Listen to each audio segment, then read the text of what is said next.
एक बार एक व्यक्ति अपने काम से लौटकर घर आया और साथ में पनीर लाया और अपनी पत्नी को कहा, आज मेरे लिए बढ़िया पनीर की सब्जी बनाना, क्योंकि आज मैंने बहुत काम किया है और मुझे बहुत ज्यादा भूख लगी है और मुझे कुछ बहुत अच्छा खाना है।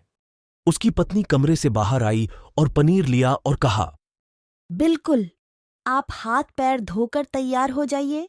मैं आपके लिए बहुत ही स्वादिष्ट सा खाना बनाती हूँ। वो व्यक्ति फ्रेश हो गया और टीवी देखने लगा और इंतजार करने लगा सब्जी के बनने का, ताकि वो उसे खा सके। किचन से बहुत अच्छी खुशबू आ रही थी। वो व्यक्ति बस सोच रहा था कि जल्दी से खाना बन जाए ताकि मैं अपनी भूख को मिटा सकूं। लगभग 1 घंटे के बाद खाना बनकर तैयार हो गया।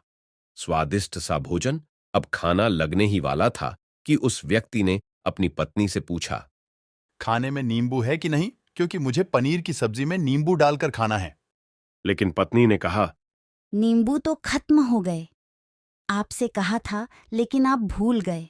व्यक्ति ने अपनी पत्नी से कहा, रुको रुको, अभी खाना मत लगाओ, क्योंकि नींबू के बिना खाने में बिल्कुल मजा नहीं आएगा। तो मैं अभी गया और अभी नींबू लेकर आया। वो व्यक्ति वापस से कपड़े पहनकर तैयार हुआ और नींबू की पास वाली दुकान पर गया। जब वहां पर देखा तो नींबू नहीं थे। उसका दिमाग क्रोध से भर गया। उसने सोचा, यार, उसके पास नींबू नहीं है। चलो थोड़ी आगे वाली दुकान पर जाता हूँ, शायद वहां नींबू मिल जाएगा। वो थोड़ा और आगे गया, लेकिन वहां पर भी नींबू नहीं मिले। अब उसने सोचा, दूर की सब्जी मंडी चला जाता हूं, वहां से नींबू लेकर आऊंगा, क्योंकि नींबू के बिना सब्जी में मजा नहीं आएगा।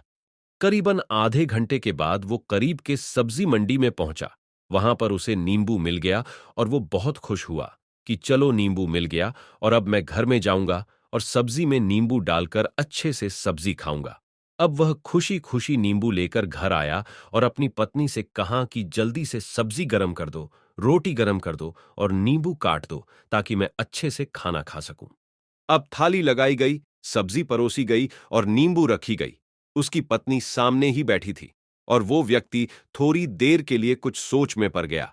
उसके बाद उसने नींबू की प्लेट उठाई और दरवाजे से बाहर की ओर फेंक दी और जोर जोर से चिल्लाने लगा, मैं जीत गया, मैं जीत गया। पत्नी ये देखकर घबरा गई कि कहीं ये पागल तो नहीं हो गए। इन्होंने सारे के सारे नींबू दरवाजे से बाहर की ओर क्यों फेंक दिया? पत्नी ने उस व्यक्ति पर चिल्लाया और कहा, आप पागल हो गए हैं। अभी तो इतनी देर तक नींबू के बारे में पूछ रहे थे, और अभी जब नींबू घर पर ले आए और खाने बैठ गए, तो आपने इन नींबुओं को दरवाजे से बाहर फेंक दिया और अब चिल्ला रहे हो कि मैं जीत गया, मैं जीत गया। आप किस चीज में जीत गए? हुआ क्या? अब व्यक्ति खुशी खुशी बैठ गया और अपनी पत्नी से कहा, आप भी बैठो, इत्मीनान रखो, बताता हूं कि क्या हुआ। आज सुबह से ही मेरी जीत मुझे अपने वश में करने की कोशिश कर रही थी। जब मैंने बहुत काम कर लिया, तब मुझे बहुत तेज भूख लगी। जब मैं घर पर आया तो तुमने बहुत ही स्वादिष्ट सब्जी बनाई। उसकी खुशबू मेरी नाक में गई।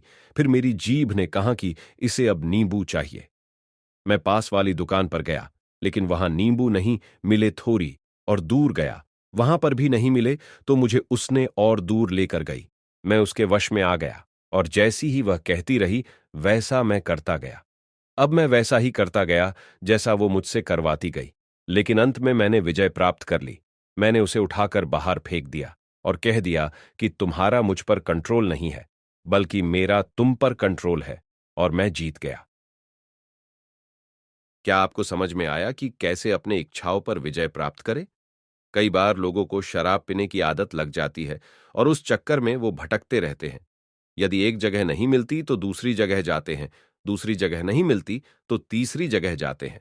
और अक्सर युवाओं के साथ ऐसा जरूर होता है कि वो शराब पीने के लिए बैठते हैं, सारी शराब खत्म हो जाती है। उसके बाद एक ना एक व्यक्ति जरूर कहता है कि यार और चाहिए, कि चक्कर में शराब ढूंढने के लिए निकलते हैं। देर रात हो जाती है, वो भटकते रहते हैं। एक जगह नहीं मिलती तो दूसरी जगह जाते हैं, दूसरी जगह नहीं मिलती तो तीसरी जगह जाते हैं, और अपने समय, पैसे और अपने आप को बर्बाद करते रहते हैं। यदि आपने अपनी इंद्रियों पर विजय प्राप्त नहीं किया तो आप भी नींबू की खोज में सिर्फ भटकते ही रहेंगे और हमेशा परेशान रहेंगे। इसीलिए अपनी इंद्रियों पर काबू पाइए और अपनी जीवन को खुशी खुशी बिताइए। आशा करता हूं कि इस स्टोरी के माध्यम से आपको कुछ न कुछ सीख जरूर मिली होगी। अगर मिली हो तो अपने दोस्तों के साथ ज्यादा से ज्यादा शेयर जरूर करें। ऐसे ही motivational speech, inspirational story, quotes और लाइफ में सक्सेस कैसे पाए, ऐसे नॉलेज के लिए इस चैनल को सब्सक्राइब कर सकते हैं।